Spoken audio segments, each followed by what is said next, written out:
I'm with Vig Sherrill from General Graphene. First question, what is graphene? So graphene is an allotrope of carbon. That's a fancy word for saying it's a different form of carbon. We have graphite, we have diamond rings, and we have charcoal. All that's the same exact element, but it is in a different form. Just as ice is a different form of water, it's similar, it is a different form of carbon. And it is a two-dimensional form of carbon. It's very strong. As you said, it's super thin. It's highly conductive. So it has advantages over pretty much everything else that you might make something out of, basically, correct? That's correct, but it's also a little misleading too, because those are very true at the nano level. Right. And I keep making that distinction because we're talking 1 atom thick. The properties are truly amazing. But when you start to put them on top of each other and scale them, those properties don't scale like you think they would. But yes, they still have this amazing strength, conductivity, and something called electron mobility. It's the ability of electrons to move through the actual material is extremely high. And I guess for the future of graphene, then one of the magic bullets is that ability to layer it and maintain some of the properties that make it so special at that one atom level. Am I correct in that? It's an interesting material because it's transparent because it's 1 atom thick. Right.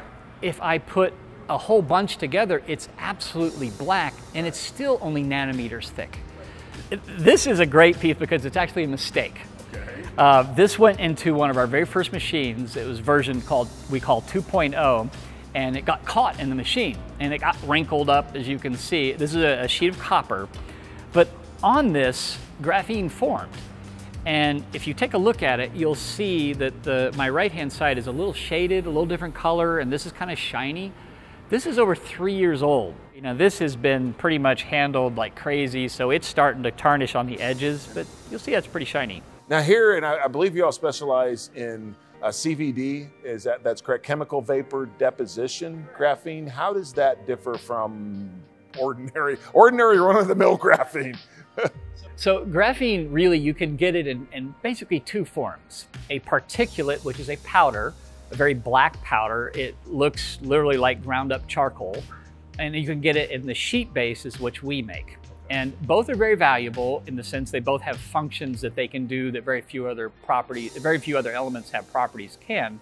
But our particular form is kind of the large sheet. It'd be like comparing a piece of paper size to pieces of sand.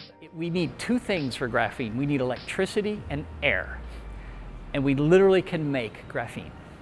So it becomes something you can put anywhere on the planet. You can produce with almost nothing except those materials. It's a non-polluting thing.